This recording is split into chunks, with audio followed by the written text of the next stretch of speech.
Good evening, Tiffany. Thank you for taking the time this evening on this episode. This is going to be a slightly different than what we usually talk about, but it's definitely needed to be discussed. So if you could please tell us a little bit about yourself.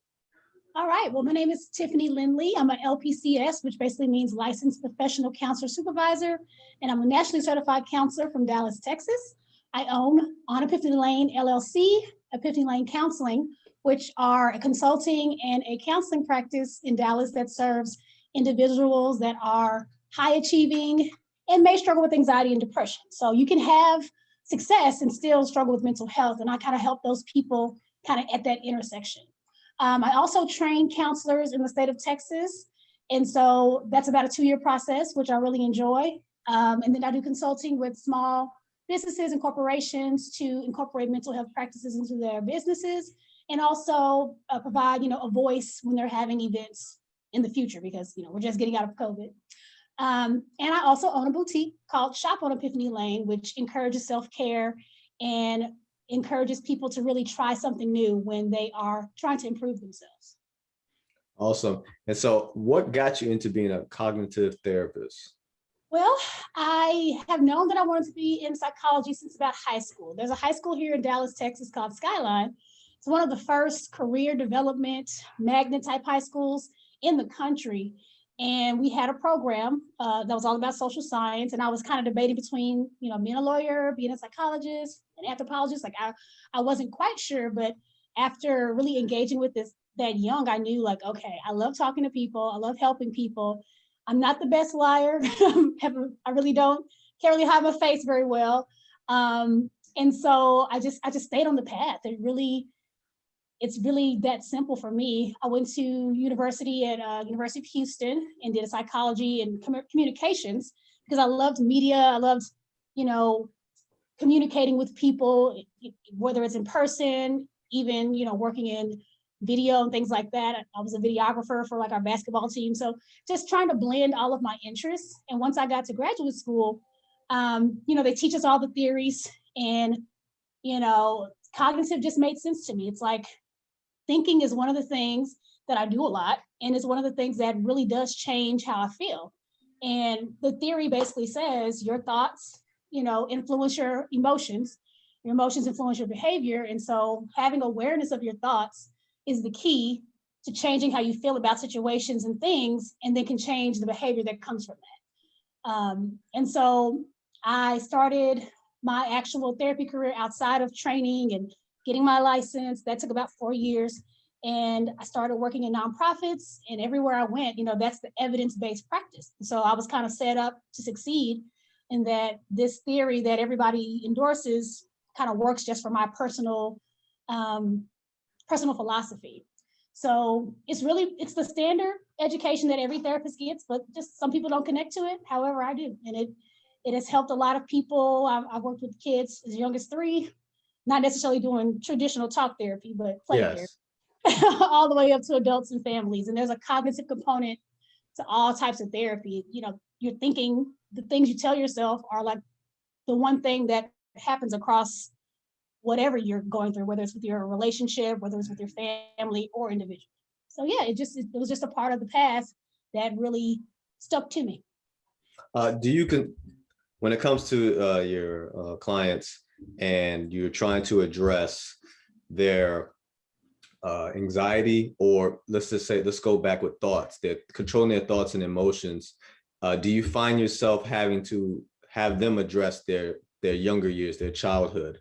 Yes, yes, that stereotype is true, that your therapist, at least your cognitive therapist, is going to look at your childhood, because our belief systems is another component of cognitive therapy, because thoughts are more kind of on the surface, but then beliefs are a little bit deeper. It's really hard to explain scientifically, but it's that background type of I'm not good enough, or I can't do anything, and so if you're not aware of that, it's hard to really change any of it. So yeah, people have to look at where they learned that from, because think about it, a child is a blank slate a lot of the time. They just need to get their needs met. So the motivation is, I need to live, I'm going to cry, I need a bottle. But then when you're 8 years old and you're trying your hardest and your mom says, that's the best you can do, how is that going to make you feel?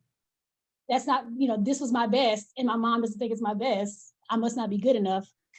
It's like we call those like hallmark moments in your childhood that can create kind of a pattern of thinking negatively about yourself. And so, yeah, you got to go back to childhood. I don't spend too much time there though, which is kind of the advantage of cognitive therapy, because we're just looking for evidence a lot of the time. I just need one example, and that one example is enough to disprove a lot of the negativity and also prove something positive. So same example, you do your hardest as an 8-year-old, your parents are like excited, and so it's easier for you to try new things because you're going to have that support because you had that one experience, and you just keep fighting to get that one experience. So you can get that overachiever person from a positive experience too, because they're trying to get that positive feedback. So yeah, childhood's very important, but it's not something that I personally spend too much time on, so that people don't feel like we're trying to find some kind of problem with their family. So when you talk about overachievers and high achievers, you make me think about the show Billions. You ever heard of that show before? I have. I haven't watched it though. So in the show Billions, there's one of the billionaires. In his company, he has a therapist there, and she coaches these high performing individuals throughout their day, and it kind of opened up something, because you think that those people's lives are perfect in a sense, right? Like psychologically that they're fine. Obviously everybody's lives are not perfect, but psychologically they're fine because they're Their successful. Basic needs are met because they have the money, right? Exactly. But you don't think that they have their many breakdowns, or they need that little bump to get them throughout the day. And so that's what you remind me of when you talk about that, because even people that are high performing need that type of therapy. And so can you walk me through, how do you coach somebody through an overachiever, how you coach them through anxiety? Because is the anxiety because they already accomplished certain things, and then now they have a habit of always raising the bar on themselves all the time? Well, yes and no. For people that have achieved things, and what I often see is that they either can't enjoy them, so they can't really find the joy in their accomplishment. It's kind of like, okay, fine, that was good enough, now do the next thing. Again, anxiety is a great emotion. Like, you can't be an overachiever without it, because it is the emotion that creates strategy. Because you've heard of fight or flight response, right? Yes. Fight, flight, freeze. Without anxiety, that doesn't work. That there's no responding, there's no aggression. You're just kind of stuck. And so them being able to harness that emotion to get things done, to power through things, to think of solutions and creativity is so important. But what happens is it's the only emotion that they're using to get things done. When in reality, you want anxiety to be the kind of catalyst to get you started. And then, the self-esteem, the confidence, like, I know I can do this. I practice this. I'm really good at this, and being able to like motivate yourself positively is kind of like the wind in your sails. Mm-hmm. So they need it.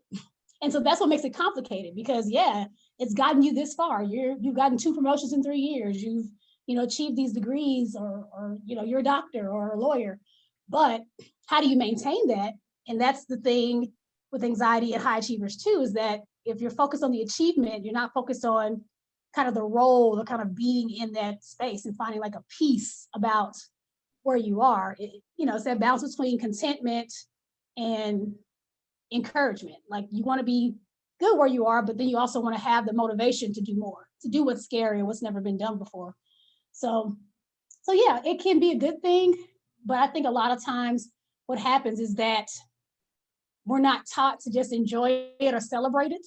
It's celebrated for a short amount of time, and it's not enough to really be the motivator itself. It's more of like, okay, I get it just a little bit. It's like a little hit, so let me do more so I can get more hits, versus anytime I achieve, I really sit and enjoy it and then move to the next thing. It's like this pressure, like time's running out. I got to get it all done now.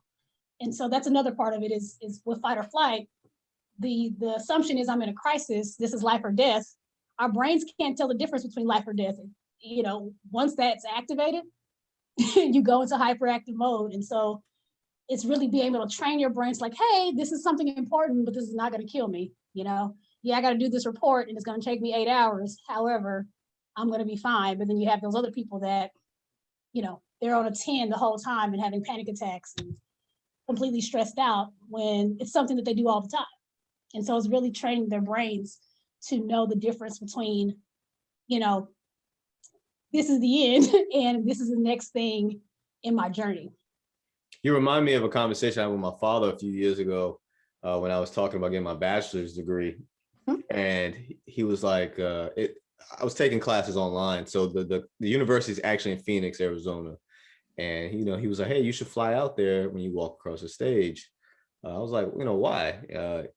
Because in the military, we're kind of milestone, grown. So it's milestone. All right, on to the next thing. Milestone, on to the next thing. Never really get a chance to really enjoy too many of our accomplishments because it's always the mission. So I was just like, hey, Dad, it's just another accomplishment, and I got to move on to the next thing, And he says, no, you need to fly out there and you need to walk across stage and really enjoy that moment. And I was like, you know what, you're right, I should. I kind of have robbed myself out of the enjoyment of certain accomplishments because, yeah, I may be doing better than what my family may have done or other people in my circle. But I'm like, I could do more. There's more I can do. And so you kind of remind me of that conversation. That's a great example. That's a great example. I like that. Take a moment and enjoy the accomplishment. Yeah. Just really feeling the joy and having a sense of peace and peace and pride of what you actually did so that you can remember that. Like you need those memories to keep doing the next thing and not have to do it with so much urgency. So now that's a great example. Yeah, I actually see that a lot. I work with a lot of graduate students. And so, at least once around this time of year, April, May, I'm trying to talk to someone about, hey, so are you going to go to graduation? And, what are the feelings around that? And a lot of times, they have to convince themselves to go for the same reason. It's like, oh, nobody's going to care. Or, I got to start my job next week. So all those kind of things. But yeah, enjoying the moment is really important. Something else I wanted to talk about, still staying on the anxiety portion, is anxiety and empaths. So explain to me, what is that? So the other, I guess, specialty I work with is an empathic person. So an empath is someone who easily feels other people's emotional energy. Excuse me, that's about the easiest way for me to say it. It's got some scientific basis, our neurons mirror each other. So you think about like a little baby copying your face, like our brains kind of automatically copy each other. But an empath is someone that can literally maybe walk in a room and kind of feel like, oh, something's off here.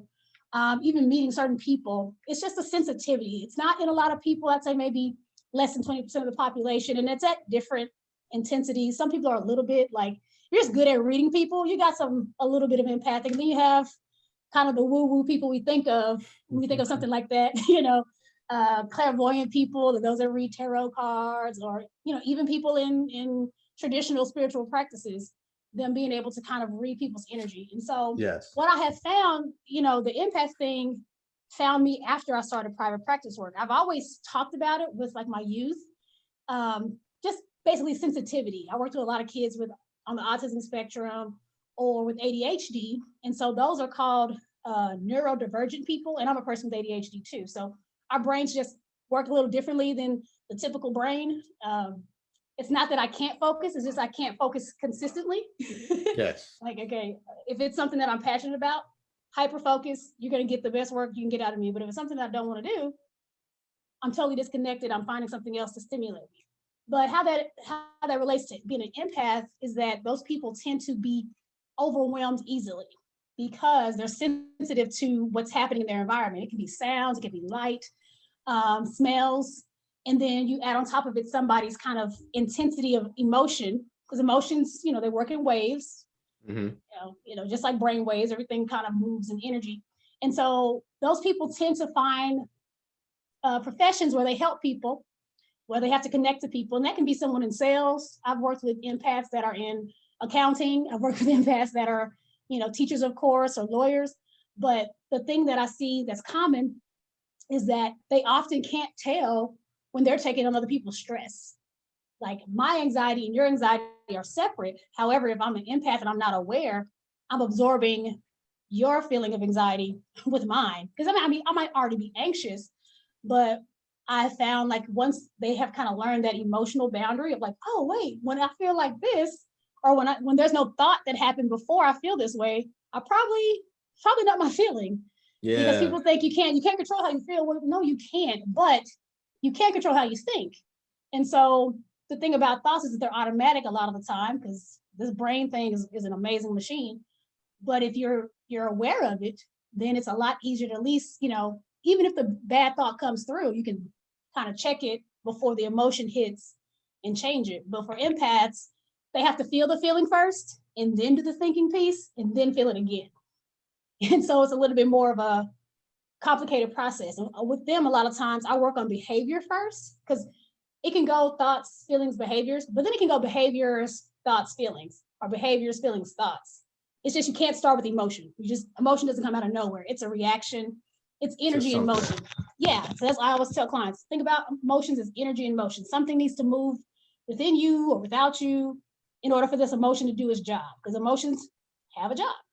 To be sad, the whole point of that is to, acknowledge the value of something and the loss of something, and to acknowledge your sense of power over it. But then the opposite of that would be joy. But the value part's the same. It's gratitude versus loss, right? I'm grateful that this is in my life and that I have some kind of control or some type of experience with this thing. It's not that it's gone, it's that it's here and I can enjoy it and I'm joyful. And so looking at emotions as tasks that need to be accomplished helps a lot with people that are empathic, but also high achievers, because it's got to make sense, right? It's like, what are you talking about? I just feel stuff. But then I ask them a bunch of questions and I'm like, well, you seem like one because I'm one. And, it helps me in my job. So I have no doubt that it helps you in yours. So once they kind of, work through that as an identity, I often see them, empower themselves so much more, because now this thing is seen as a strength versus some kind of liability. Like, okay, I can't be in big groups because people are going to overwhelm me. It's more of like, okay, I can go into a crowd and kind of work the room. And I know how to like get away, give me a moment. I always know where the bathroom is what I tell all empaths, and the exits. Sometimes you need fresh air. Sometimes you need to, get in that stall and kind of breathe your way through, just because people can be a lot. But yeah, the empath, their process is like, I feel something, I got to think about it, and then I got to feel it again to make sure it's my feeling, if that makes sense. And so I like the fact that you talked about don't use it as a crutch, using it as a strength when you go into a room or some type of setting, a meeting. Mm-hmm. Right. You can kind of like feel who's open to you, feel who's, who may need to be open, because sometimes it's like certain types of empaths attract other people too. So if you're more of that true introvert, it's like, cool, I can just kind of stand with confidence and certain people will be attracted to me. And then kind of some law of attraction type things, you're manifesting positivity, like, okay, well, whoever comes up to me, I'll know what to say. Like you affirm yourself in the moment. And so if you feel like going up to people takes too much energy, let me retain my own energy, allow them to bring their energy to me, and then I can work with that. If that makes sense. So you can actually gain energy from other people. Yes. As a way to kind of balance out the intensity it can be sometimes with being an empath. And so speaking of empaths, I want to also talk about racial empathy. That was one of your topics. Yes. Explain that to me. I'm very curious on what you mean by that. So racial empathy is not quite the same, but for empaths, it's a lot easier. I found, like when I meet or work with empaths that are not from a disadvantaged or marginalized group, they get it. But racial empathy as a concept is more about teaching the emotion of empathy. It's one of the most complex emotions we have because it requires a cognitive component. You can't just feel empathic. That's sympathy. Like I can see what you're seeing, but I don't understand it and I can't reflect it to you. And so with racial empathy therapy, which is basically what I do, and of course that can be converted into like a presentation or something to teach to a group, but I've done it as a way for families to reconcile, because there's interracial relationship or usually, or an interracial child or the grandparent situation where it's generational, and for some reason there's a disconnect between this family that has a child or child dating someone of another race, but then they have these views that don't really line up. So yeah, racial empathy, you're basically teaching people what empathy is in general, because most people assume they are empathic or can show empathy when they're really not doing it. You're showing sympathy typically. Like, okay, I can understand what you're saying, or I can feel what you're saying, but I don't have a deep understanding and I couldn't explain it back to you. Versus someone that's showing empathy, it's like, I know why you're hurting. I see the reasons why you're hurting, and here's what it is. So it's a communicative emotion. You can't just feel empathy inside yourself. You have to share it for it to be valid.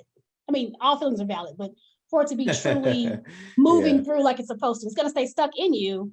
And then eventually it's going to turn to sympathy because you're not communicating anything, right? It's like, oh, I feel so bad for them. Oh, that's so the poor people. And it's like, it stops becoming about a relationship. And it's more about feeling bad for somebody, but not taking action. Because empathy is also supposed to be a motivating emotion. If I feel what you're feeling and I see your pain or see your joy, I want to be involved in that because I care about you as a human being. And so with racial empathy, what we're basically asking clients to do is understand how to be empathic for people of different races, different cultural backgrounds, or whatever, and understanding your barriers to doing that.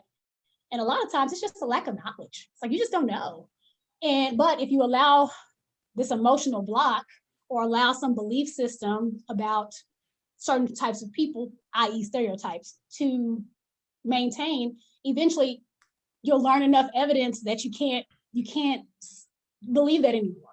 Eventually you're going to have to change your beliefs and see people in a more holistic and complex way. You cannot simplify a person to they're all this, they're all that.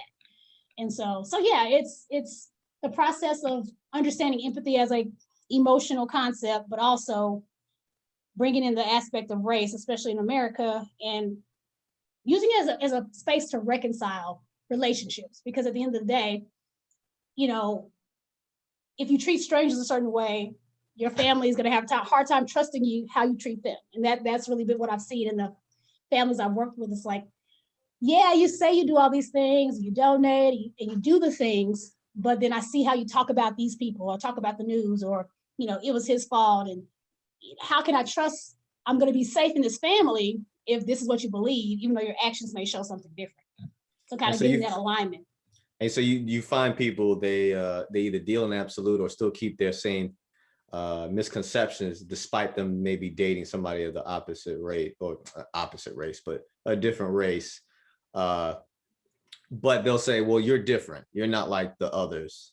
Right. Or they'll use their fear or saying, oh, I do have empathy for them because I was afraid when they said that. And the partner's like, I wasn't afraid. I was angry. So like, even though you say you love me and you want to be a part of the solution, you're letting fear guide you. That's not the same emotion I'm feeling. Therefore, the empathy's not there. And even with like generational things, like a grandparent and a child, and it's like, yes, you look good on the outside, but there's dissonance. We call it cognitive dissonance, when one idea and reality don't line up. Like, yeah, you look good on paper, you donated to the Boys and Girls Club, but you would never let those children in your home.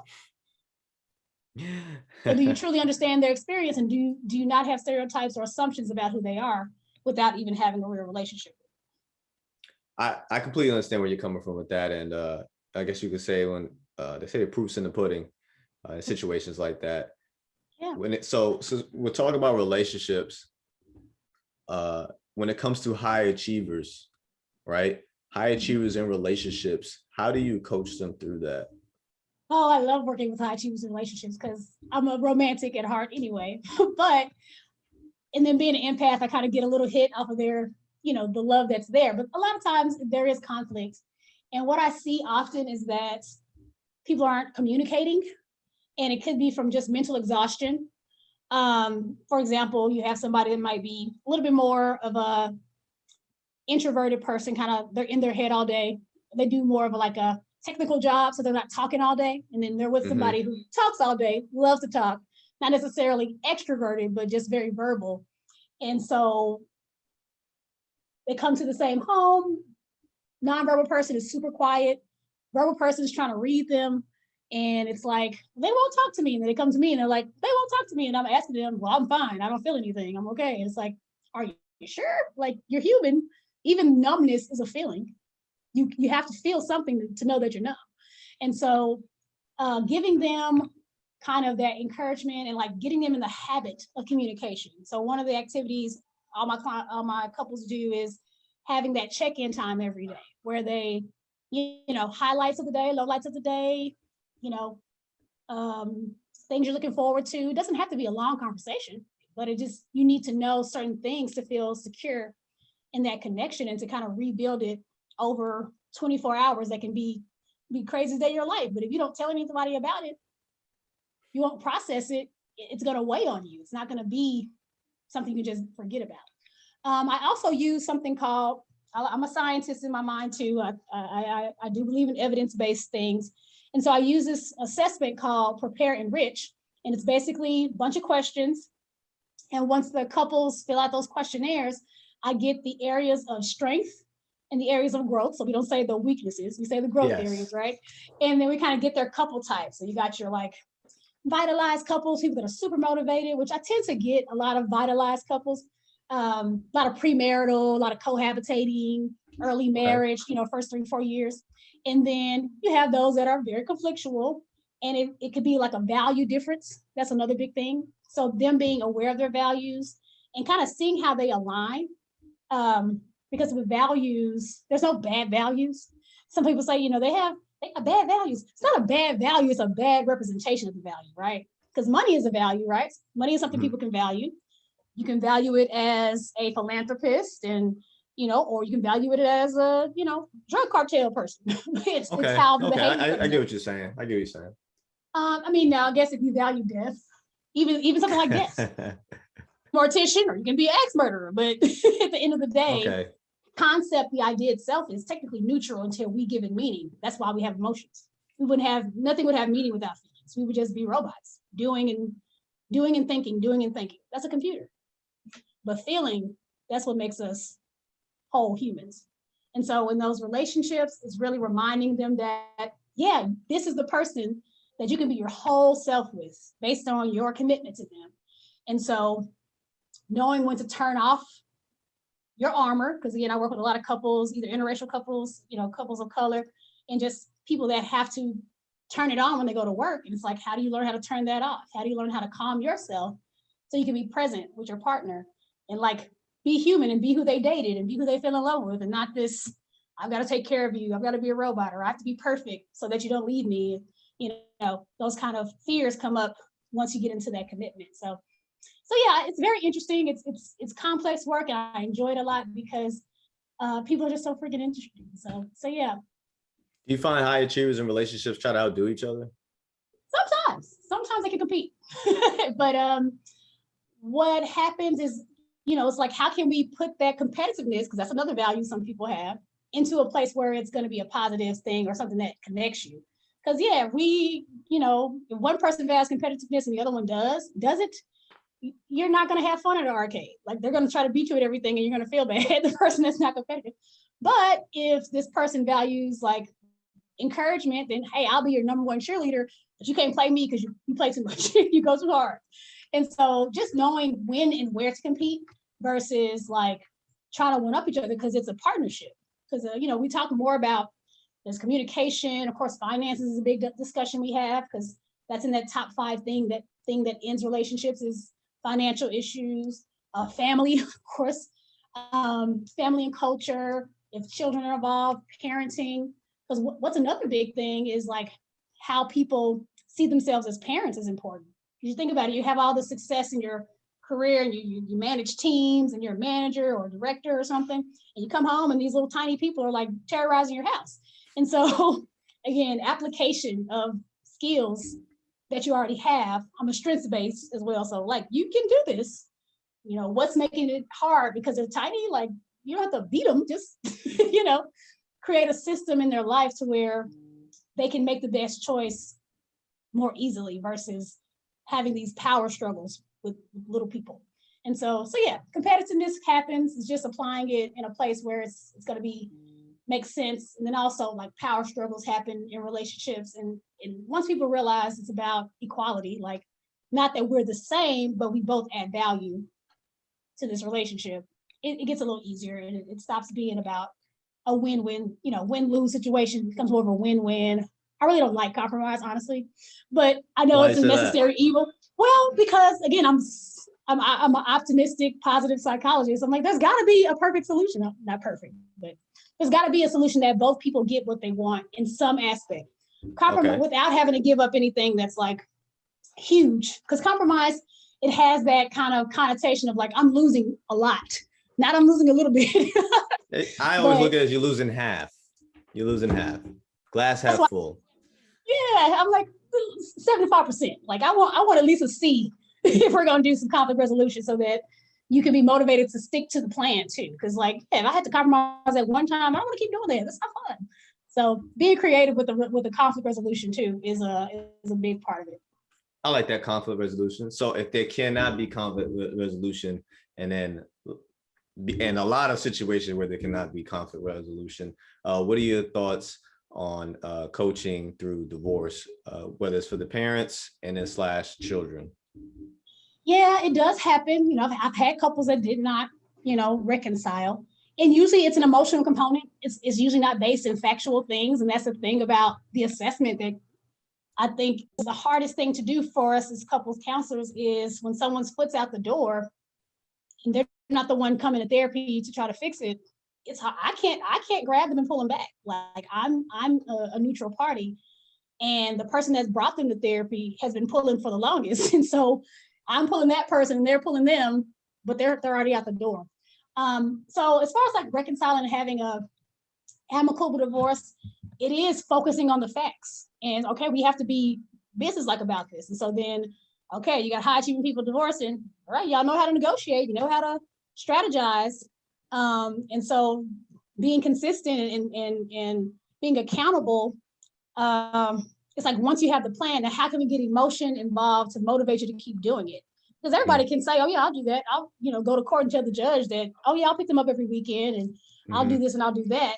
But what emotionally haven't you worked through to where you can think something that'll stop you from getting your kids when you know that's what you want? And so when I'm doing counseling with them separately, those are the kind of things I have to ask them about. Like, this is the stuff you don't want to think about. Because again, it sounds good on paper, but then when you get in reality, your emotions are going to be there to help you make the decisions, and you got to have the right mindset to be able to be present and still be, a parent to the person that, and be a co-parent with the person that you've ended the relationship with. And I find that's probably the hardest thing, is that, okay, I said I was going to do this, and I have no motivation to do it now that it's over.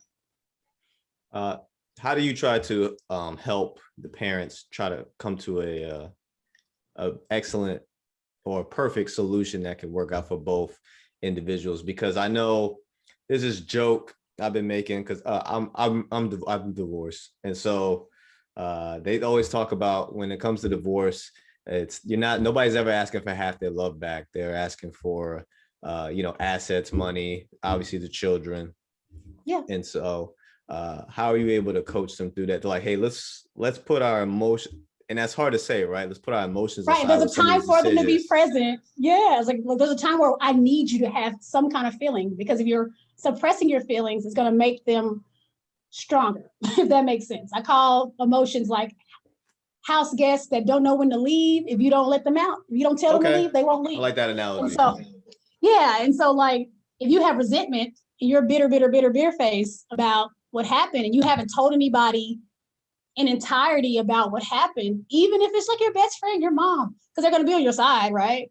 Oh yeah, they don't deserve you, and da. Like, okay, yeah, you're boosting me up, but I'm not processing the painful part. You're trying to get me past the pain and just be this tough, strong person and get over this, grief, because divorce is a loss. It's like a death. And so to get to that good solution, I strongly encourage people to have their own therapy. It doesn't have to be forever, anywhere from 6 weeks to, several months to a year or so. Even if you are dating again, it's like having someone that's neutral, that's going to be honest with you, but also encourage you. Is going to help you kind of keep your mind clear of all of the influences on the outside that may be wanting you to like get over it or demonize the other person, because you still have to have love for your child's parent. it doesn't have to be romantic love. It's more of a commitment type of love. If you're lucky, a friendship too. But if nothing else, commitment needs to still be in that relationship because you're committed to developing these young people into functioning adults. And so I guess to get to that solution is having people come with that open mind of, I can actually come up with a solution. Because if you think this ain't gonna work, I don't know what she's talking about. She don't know what I'm talking about. She's never been divorced. And it's like, what does that have to do with anything? Like, you've never been to space, but I bet you can figure out how to get inside of a spaceship.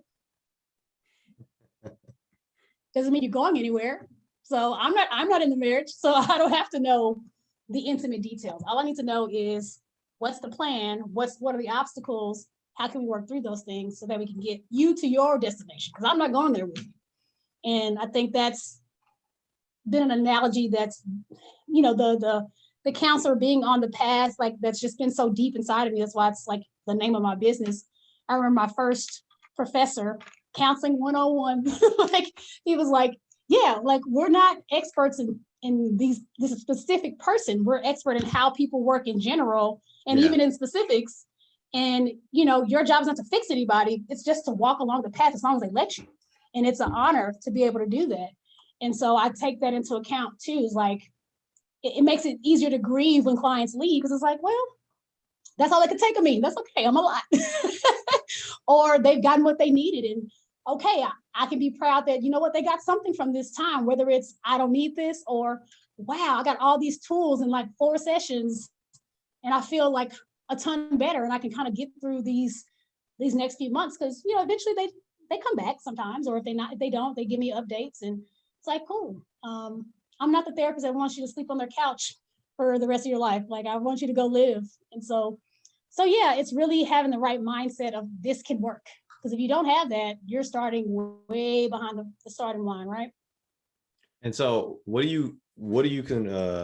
how do you coach the children through this process? Because one thing that I've noticed, I've noticed if you got 2 parents on the same page, the 2 parents can coach that child through the divorce, right? Yeah. You know, depending on the age, how in depth you want to go with what's going on. Mommy and daddy just don't like each other anymore, or mommy and daddy, we have our differences. We're living in different houses right now, but we love you, right? And we will make sure that never changes. But I have also seen it when it does not go right and neither parent are on the same page. Where do you come in and to help facilitate that process for the child?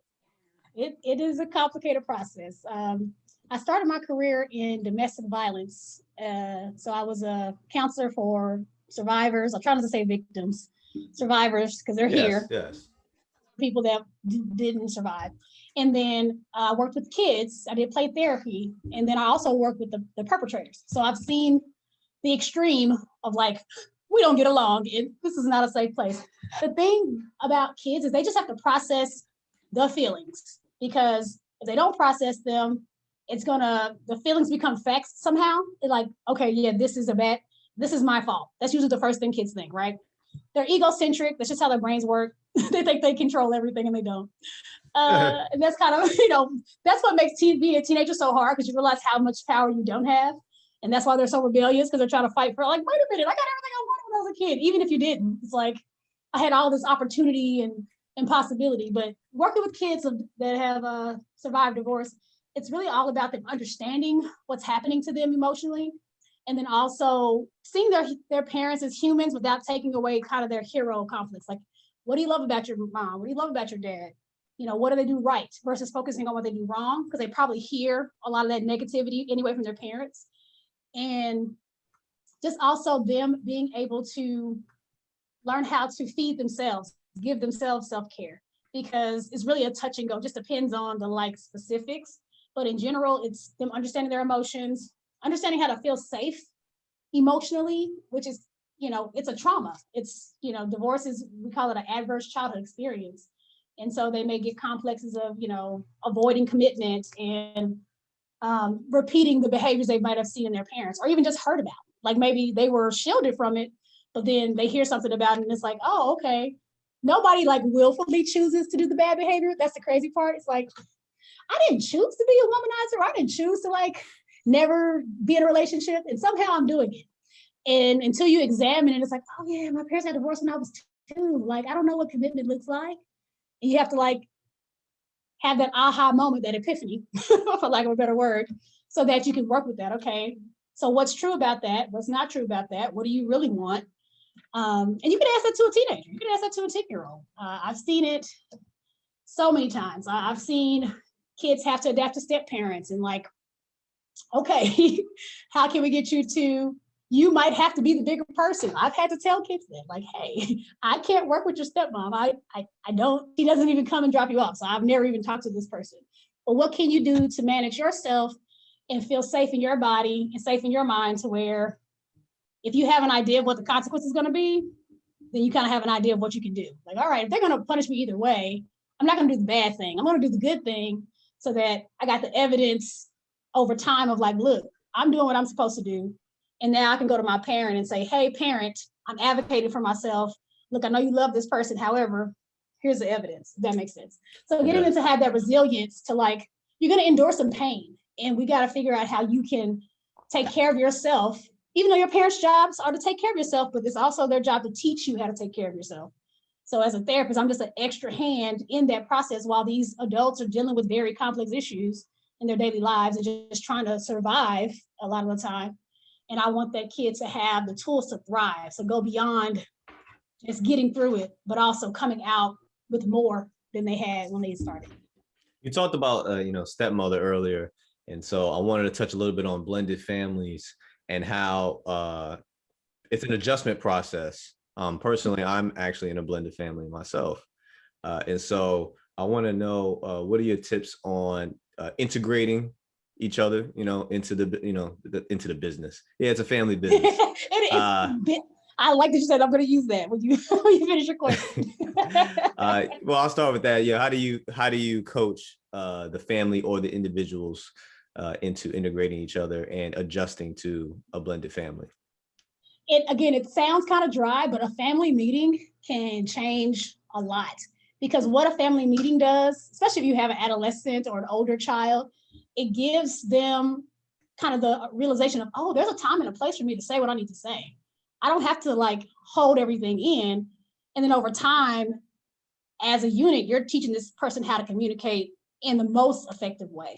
So it's not that you're communicating without emotion. It's not that you can't get mad. It's just like, how do you get mad? You don't flip the table over. You just say what you have to say. And there's also gives them a chance to kind of have a say in what happens in the family. And it also gives kind of a place for people to celebrate. We were talking about that earlier, right? And so when you're creating a new family unit, you want to be able to express peace, power, and joy. Those are my 3 like goal emotions. And they're more categories, but if you can feel peace, power, and joy in your week, in your day, you're doing pretty good. And so peace, that's the conflict resolution part, right? All right, somebody didn't clean up the bathroom. We already got the schedule. I didn't see you check it off. What are we gonna do? What else do you need to make sure you can get your task done? So having a system of how the family operates versus, okay, you're the oldest, you do everything. Like, that's not fair. How are they gonna learn advocate for themselves if there's not any fairness? And of course, they're gonna complain anyway, even if it is fair. Yeah. But you have true evidence like, well, you feel like it's not fair. Good thing feelings aren't facts. What are the facts? Well, I actually only clean the bathroom twice a week, and there's only one day that nobody cleans the bathroom, so I guess it's fair. Okay, if they can verbalize that though in a family meeting versus when they're getting yelled at because the bathroom's not clean and it's their day. So that's the peace part, is like there's a space for conflict resolution. The power part is, again, that speaking up for yourself. Hey, was there something that was said or done this week that's still kind of going in your mind and you want to get it out? It can be something about the family, it can be something at school, it can be something in the news. So it's like an open forum for the kids and the adults too, to kind of share that, because kids don't see adults talk about their feelings like that, just, opinion wise, or just how things have affected them. They overhear it, right? You can hear your mom or your dad on the phone like, man, that was messed up. But like to actually say it to your kid, that's powerful. Even as a step parent, like, oh wow, they're talking to me, like they see me. I'm like a person that's valuable to them because they want to have a conversation, versus talking at them or talking near them or talking around them. And then the joy part, well, that's a celebration, right? All right, what are your wins this week? What can we celebrate? And if they're having a hard time, you helping them figure out how to celebrate even the smallest progress. Like you were saying, it's getting to that spot is going to take little wins too. So whether it's, I didn't fall off my bike this week and I've been skinning my knees for the last 3 months. Well, there you go. Look at you getting balanced. Or I got an A on my test, or I got selected for this special program. Or, I colored this picture. They're the little one, right? Whatever it is, being able to celebrate each other, because that's a part of what the family unit is about too. So it's a place to grow, it's a place to train, and also a place to celebrate. And it's hard to get, especially families of color, to kind of buy into the family meeting concept. A lot of times they do it and don't realize it. I'm like, Sunday dinner, that's what you've been doing all your life, but being aware of it makes it more powerful. And so with step families, I wish it was something I had when I was growing up with my step family, my stepmother and my dad. Is like, we don't talk enough. And I'm used to my mother. She was a very communicative parent. Like, we would talk at dinner and she would ask me stuff. And my sister, who's a lot older, we all, my brother, we all would talk. And so, no, we didn't talk all the time because we were all empaths. We were all in our rooms, shut in most of the week, right? But when it was time for us to be together, we were present. And so kind of making that the norm in your new family, in your blended family is what I usually encourage in the families I've worked with. I've seen some success. Again, usually the barrier is somebody's feelings because they haven't forgiven someone, or they're resentful, or they have loyalty to their parent that's not in the home. And so getting them to work through that, like, well, they're not here. Like, you're not cheating on them. They're still your dad, or they're still your mom, even though they're not here. It's okay for you to be joyful in the moment. You're not taking anything from that adult because you're enjoying being with this other adult that's taking in a role that they're not able to fulfill because they're not with your parent anymore. Yeah. So just being like honest with kids too. I guess that's what I really enjoyed. I didn't have to be, of course I'm professional, but I guess you know what I'm saying. Like, I didn't have to code switch. I didn't have to, and this, but I could still explain very complex things to them in a simple way, and they would get it. And they're like, oh, okay, that makes sense. This is not that big of a deal. I don't know why I'm tripping. And then I just translate that to adults, and it makes the work go faster, I think, is that if I'm being authentic, then they don't have to be the perfect client, and then they can just take in the information. One thing that we do when we have our family meetings, that we use that opportunity to also set expectations. Awesome. That's great. So so we, in those expectations, we say, hey, moving forward, you need to do X, Y, and Z from now on. And so I'm big on setting a standard. So sometimes we'll say, parents, we're really good for saying, hey, we would like you to do X, Y, and Z, and take this into consideration. I don't expect a teenager or my 8-year-old to take certain things into consideration at my adult level. I agree. Right? And so I'm really big on, hey, this is what you'll do every day, so that when you, or let's just say Monday, Wednesday, Friday, so there's no confusion that is your responsibility moving forward. And so, with us having a blended family, one thing is meeting of the minds of what everybody's thought process is, because like you said, maybe kids may have loyalties to other parents, right? So, hey, tell us, how did you feel when I said X, Y, and Z, right? Did you feel some type of way when I was stern, or did you feel some type of way when I took, Junior to this event and not you? So just stuff like that. You're right. It does give your child a voice, obviously respectfully, in order for them to facilitate their emotions. And it allows. I like that. Those firm boundaries are so important. Like, that's another thing. I'm like empowering parents. Like, you still run them. They're your responsibility. You can say no. Like, and even just knowing the categories of like negotiation, because it changes with age, right? Like, you don't negotiate with a toddler. You're getting this or that. You pick one, or I'll pick for you. And even with a 17-year-old, sometimes it happens too, where they get overwhelmed and they can't decide. And sometimes that's kind of the benefit of having a parent present, right? Is that you can help them make that decision, so they don't have to use anxiety to do it. It's like, okay, I'm stressed. I don't know. Should I go to the blue dress or the red dress? All right, wear the blue one. And either they're going to pick the opposite, right? Or they're going to do what you say. But giving them reasonable choices and being firm and having those consequences too. Because that's another thing, is a lot of empty threats that happen where I'm going to get you. Like, okay, what does that mean? You know where I live. Of course you're going to get me. I have nowhere to go. But, you know, yeah, the phone might get taken away or this or that. But I like how you're saying it. Okay, this is expectation Monday, Wednesday, Friday. So it's not about taking away negative consequences. It's positive consequences. All right, you did it 3 days. So next week, you get your phone for the whole phone time. You miss a day. All right, you miss a day of phone time. And it's based on your performance and your effort versus trying to catch you slipping. Exactly. You know? And so you mentioned earlier that African Americans have a harder time with African Americans getting together as a family. Why is that? Well, it's getting together in the context of we're going to have a meeting, because it does seem very, you know, for lack of a better word, very white. Like, oh, formalized, because our families are very informal. Anybody can be your cousin, right? Like, you feel like my cousin right now. Like, and so I guess blending our informality, which is just a part of our value system. Families are so permeable with Black culture, you know, Black Americans specifically, because of hello slavery. We had to create families immediately to survive.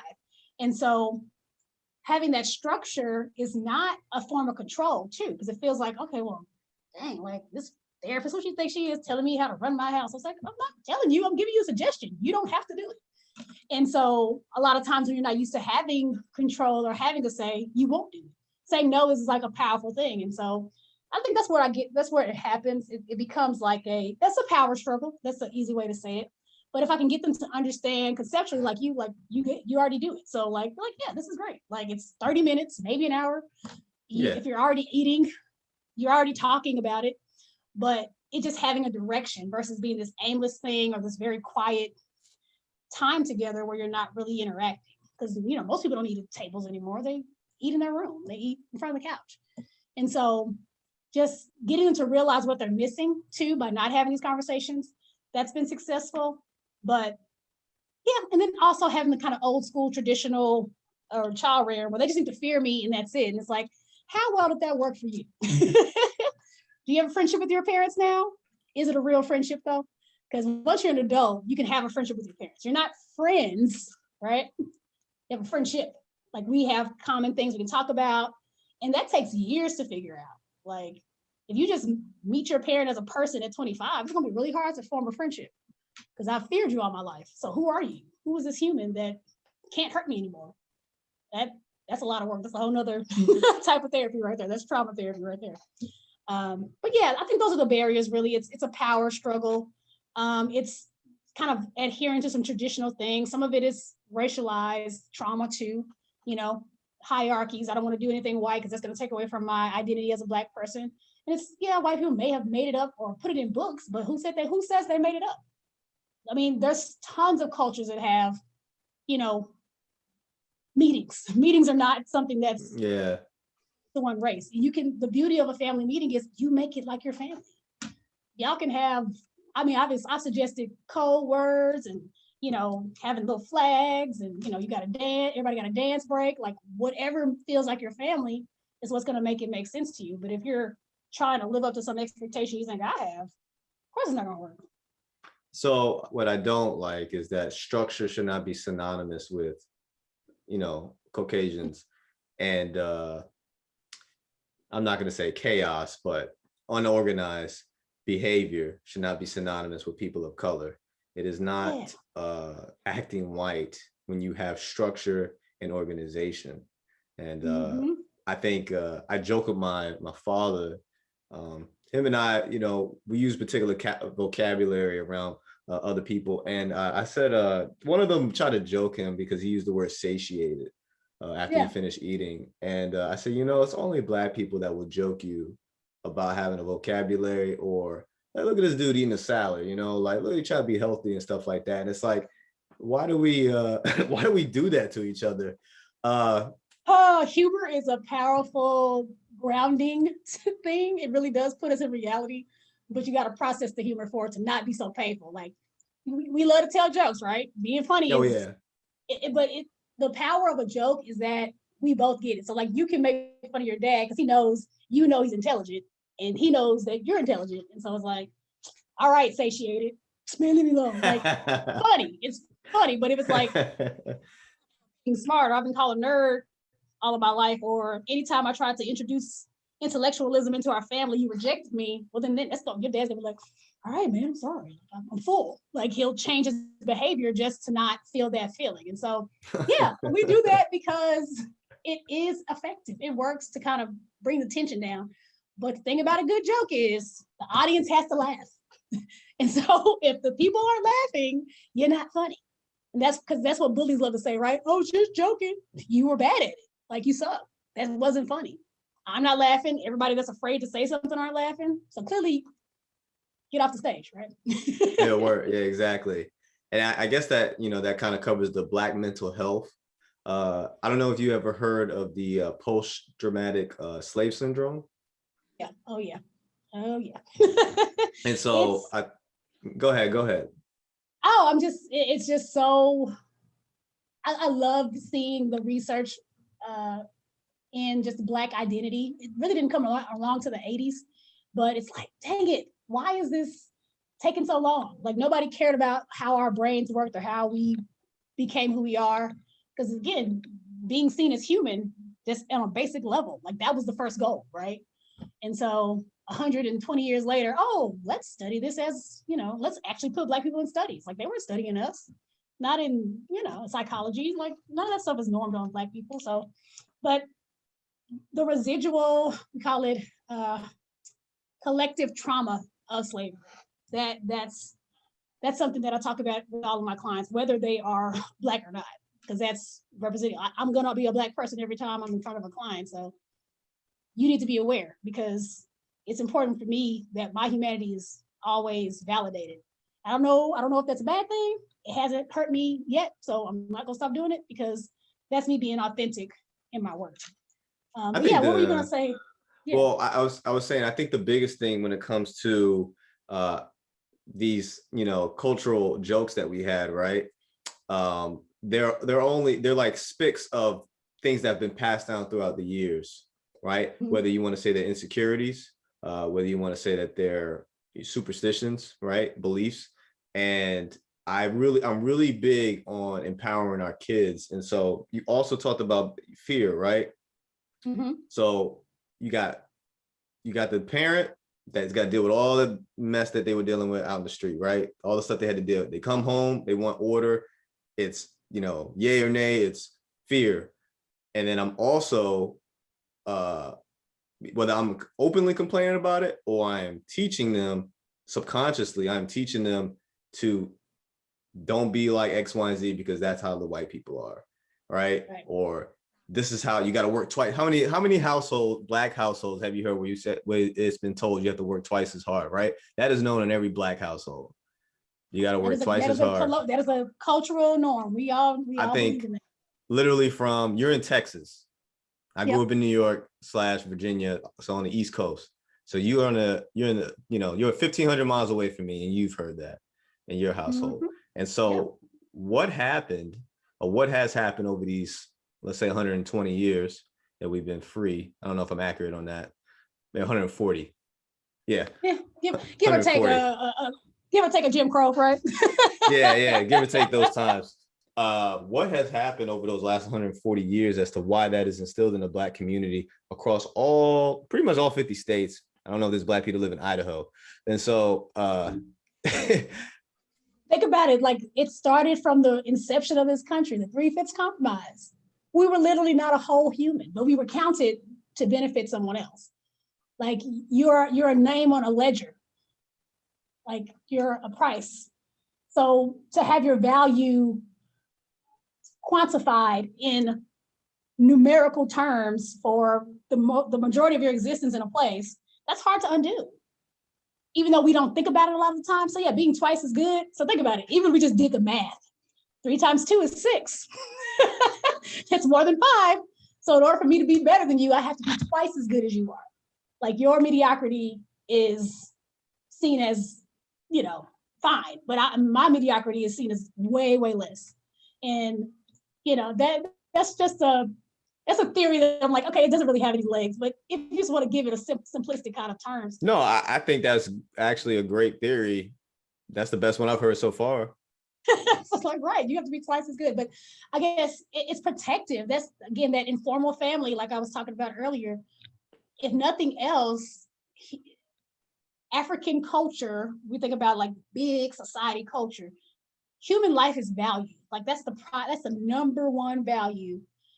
If we compare it to other cultures like Asiatic cultures, the collective or the unit, the group cohesion, that's like their number one value. You can see it all over the different over the different Asian cultures, right? How they do it in China with, communism, with halfway communism, or how they do it in South Korea, or how they do it in Japan.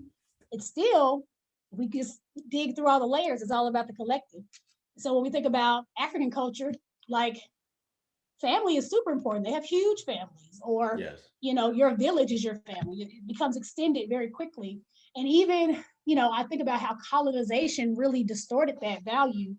Because when we look at like European cultures, or I guess Western European cultures, the value is property and objects and things. Like, it sounds like I'm diminishing it, but it is what it is, because you've literally made people into things, because that has more value to you than that human life. And then we think about our native and indigenous brothers and sisters, they value environment, like the land, the trees. That is the most important thing to them. There's $15 million sitting in a bank account for the Sioux Nation that they won't take from America because of Mount Rushmore. Like, they don't want your money, they want their land. And so understanding that values on that level can also make it very easy of like, people are more important than anything. That's why Black Lives Matter is a thing. That's why we take to the streets. That's why death is so igniting to people of color. You think about if Black people were killed by serial killers at the rate that white people are. Will we not have figured out how to get rid of serial killers? We just watch it on TV and it's like, oh, Ted Bundy, he's interesting. It's like, no, he's not. He's a sociopath. Like, that's not cool. I don't want to watch him. But then you have, the accumulation of wealth and the hoarding of wealth, and like, it's not in conflict with caring about people, but you're more likely to share your resources if you care about people first. Yeah. It's not a bad value. It's just the way it comes out. Like, people that value things might be the best artists and create, beautiful buildings and create objects that last, and technology. Like, it just sucks that the way our cultures have collided is that this value has become the most important value in the world, not just in America. That things and accumulation and stuff outside of us is more important than what we have to give to each other or give to the earth. And so, bring it back to your original question, that's how cultural values kind of permeate across time and space. Because at the core, we all kind of have a similar collective belief that you are just as important as me, and I'm just as important as you. And the fact that you exist is a blessing and something to celebrate. That's why we're so happy. I have to be honest, in our lifetime, I don't see the values changing as far as what's more important than the other. I see property, I see assets, money being the thing that will dominate. Now, I do think that both should be intertwined.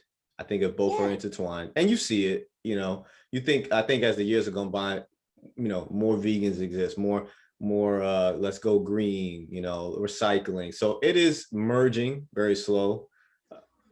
Right? Little bit, like everything's down here.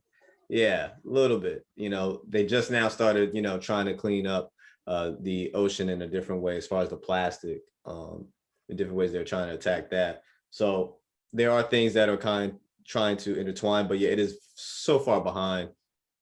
I just don't want, and that's one of the reasons why also I started this podcast. Generally, this podcast is for everybody, which is why I really pride myself in trying to make sure people from different walks of life are on this podcast.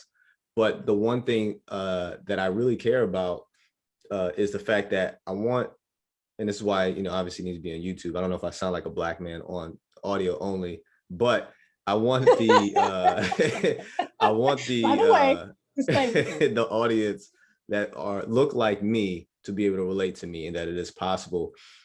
One thing that I've had plenty of discussions with, whether it be friends or family, is the idea is that we all start with less chances of success than somebody of color. I mean, a Caucasian individual, which I believe, well, we'll say 70% of the time is true. Yeah, we'll go with 70%. And that's a very generous. It's very generous. Yeah, because you can't turn your skin off. Like, I guess if you were a white passing Black person, I'd give you 70%. So there we go. All right. Yeah, that's our compromise. So, so okay, you start off and you don't have what they have. I think we've seen enough examples to where it is possible. Now, will it be harder? Yes. I don't believe in handouts either. To be personally, I don't. Okay. And so, unless we could talk about subsidized programs and stuff like that, but in general, if you don't see it as a handout, then it doesn't count. But if I want to earn what I earned, and I guess that's my validation that, hey, look, me, right? You see me, I'm a Black man, or my fiance, Black woman. Mm-hmm. I'm able to stand next to my counterparts, these other individuals that I work with, my peers, and mm-hmm.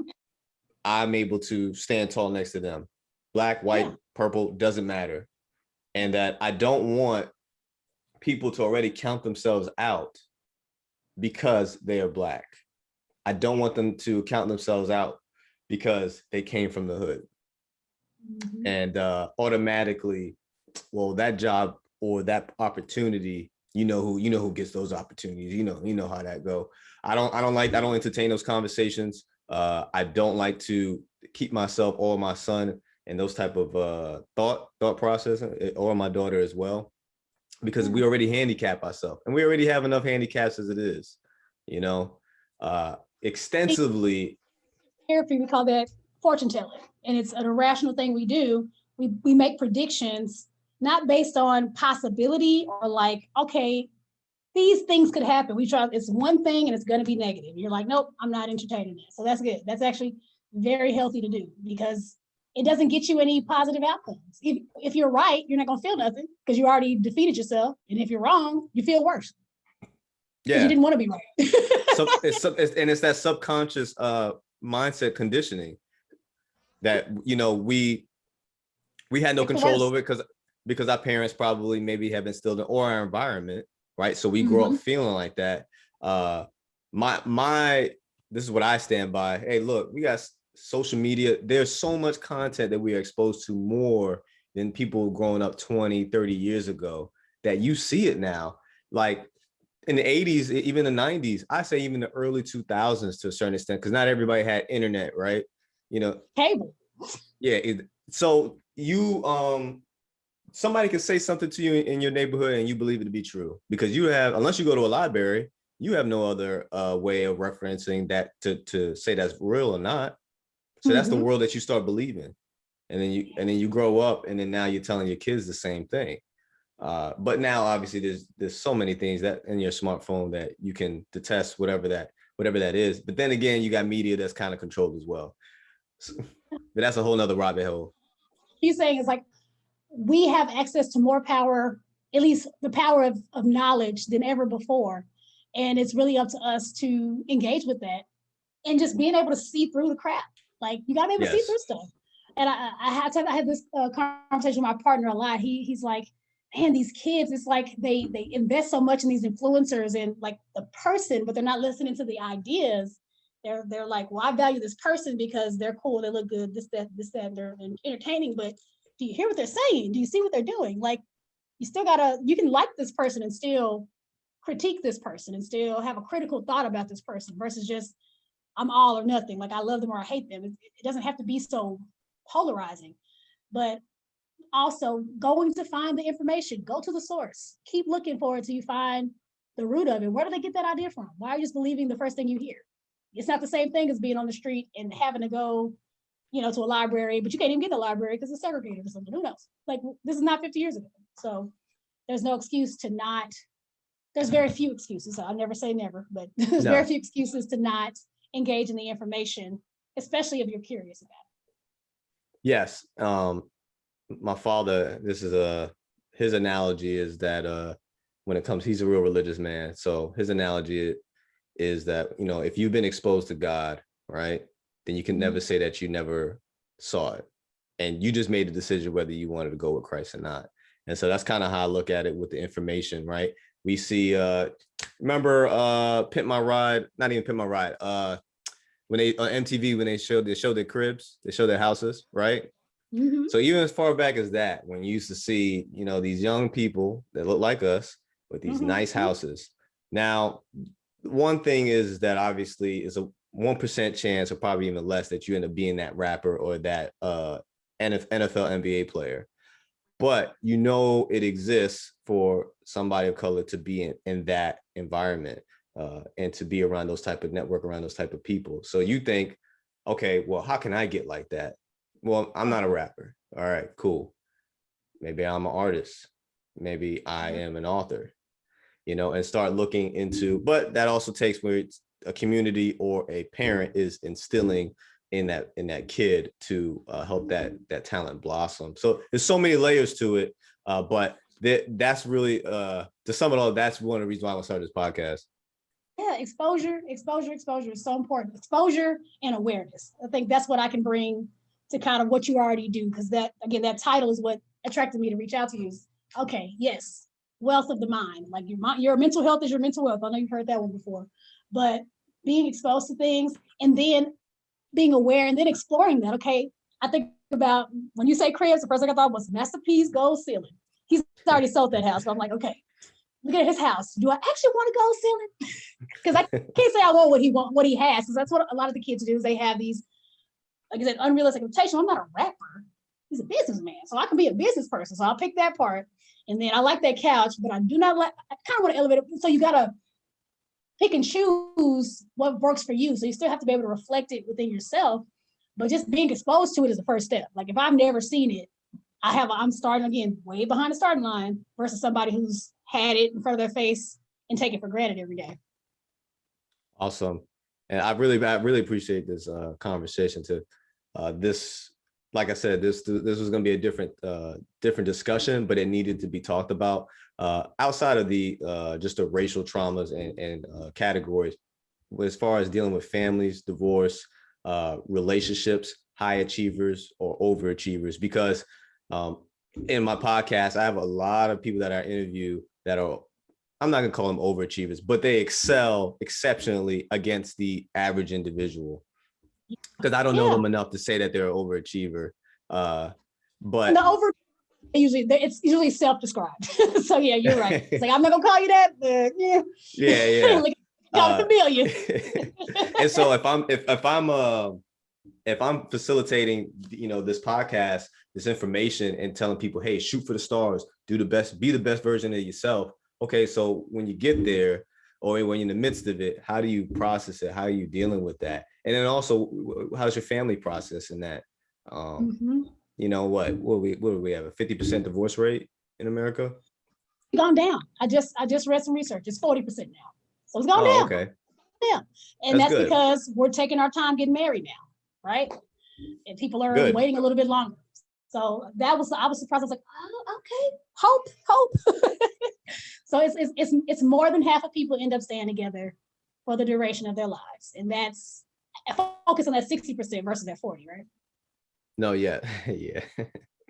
Like analogy, when I tell people to shoot for the stars, it's like, all right, shoot for the stars. So you're on a path, look out the window, like take it all in, call your mom, or if your mom is with you, communicate with ground control, the people that ground you, right? Move around the cabin, like explore this journey that you're on while you're on it. Because once you get to the moon or get to wherever you're going, that's a whole nother journey. Instead of seeing it as an end point, it's the beginning of it's the beginning of the end, and the end of a new beginning. Like, all right, I'm there, and now I'm starting this. But yeah, I like that though. Keep telling people to shoot for the stars, but then like, what are you doing in the ship? Are you just like holding holding the steering wheel so tight you don't see anything else? No, you gotta. Watching astronauts, yeah, that's like a calming thing, because they just be floating, chilling. like y'all are in space, dude. Like I'd be, freaking out. hyper, but I'm a hyper person. So but just enjoying the ride. And you can still, you use so much of your brain. People think, well, you release 10% of your brain. That's not true. But you use so much of your brain just getting the things done. But that's why you have a work week. At some point, what else is there? Exactly. And so what is your big why as to the reasons why you do what you do in your study, in your field of work? As I like to say, what is your rich state of mind? Oh, that's beautiful. My rich state of mind is because I know I've been bestowed with gifts to feel with people, to have compassion, to encourage people. I've been gifted with seeing that silver lining, that gold lining, whatever color it is, and I can't contain it. I can't just keep it to myself. I'm not a narcissistic person, so because if I just kept it to myself, I would just be feeding myself all day. Because who's that going to help? It's not going to help anyone. I'm a person of faith, and so the verse that kind of gets me through and how I got to the power, peace, joy thing, God's not giving us a spirit of fear, but of power and of peace and of a sound mind. So, power, love, and a sound mind. Well, love, that's joy to me. And a sound mind is peace and, power. Like if I can exhibit that in my life every day and give that to other people through the work that we do, through their realizations, because I'm not doing it. And it's the epiphany is realizing what you already knew was true. And so if I can get people to that epiphany and get them to stay on their path or change their path or do whatever they need to do. And again, I'm not doing this. They're choosing to do it. I'm just creating the environment for where that's possible, that I'm doing what I was put on earth to do. But it's definitely from a place of, I can't keep what I have inside of me. I go crazy. And it seems like you, one thing I want to make sure I hone in on too is knowing yourself. And it seems like you have a very good grasp on who you are, what your capabilities are. And you didn't say weaknesses, but things you need to work on. And then everybody else, focusing on that as well. So I really appreciate you, Tiffany. Really, I can tell you really get excited about this. I'm actually really passionate about it because I think the mental side of how we do things is really important. And if you take a step back, maybe sometimes you'll realize why you do what you do, whether it's family or kid, childhood trauma, maybe it's racial, maybe it's demographic, what I was exposed to, everything I think goes right back to where you and your decision making and why you do what you do. Why is your, self-esteem low? Why is it high? It's purpose. If you don't connect to the idea of purpose, you're gonna be aimless. And so, yeah, like I love that you kind of see how complex it is, and that's not going to deter you. It's just like, okay, cool, more stuff, bring it on, because all of it's going to make a journey more powerful. And when you get to the, one pinnacle, because we won't say the pinnacle, but a pinnacle, you can really look back and see.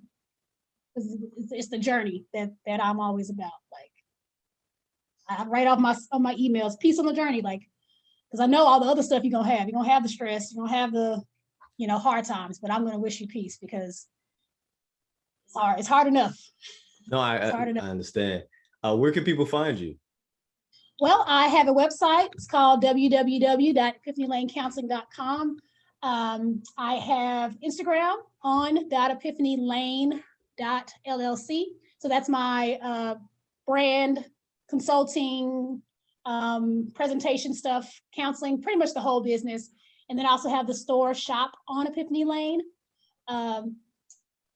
That's on Instagram as well, Facebook, Twitter. So you put Epiphany Lane, you'll probably find, hopefully, something like me. You might find a street. That might happen. But if you put Epiphany Lane Dallas in Google, you'll be able to find quite a few things about me. I've been pretty lucky to have good SEO. And yeah, hopefully on more podcasts, maybe on another Rich Mind podcast. But I really just love having conversations because I think what's the old saying, conversations rule the nation, right?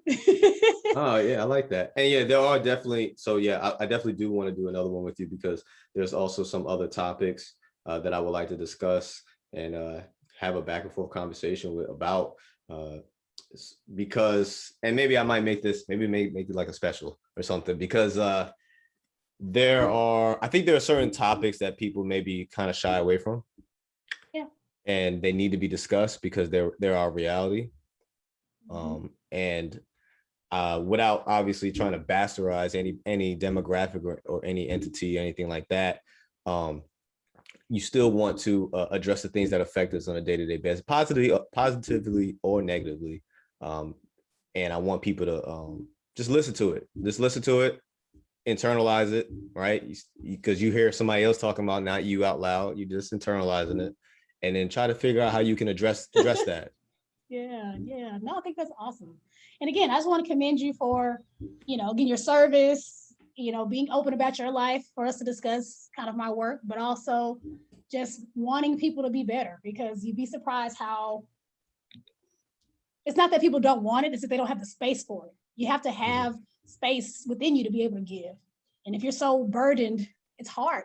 And so I just want to commend you as a father, as a partner, that you're doing it. You're doing it right. You're doing it right. Thank you. Keep going. And I appreciate your time. Thank you for this episode. Oh, I can't wait to hear it. I'm excited. So, all right.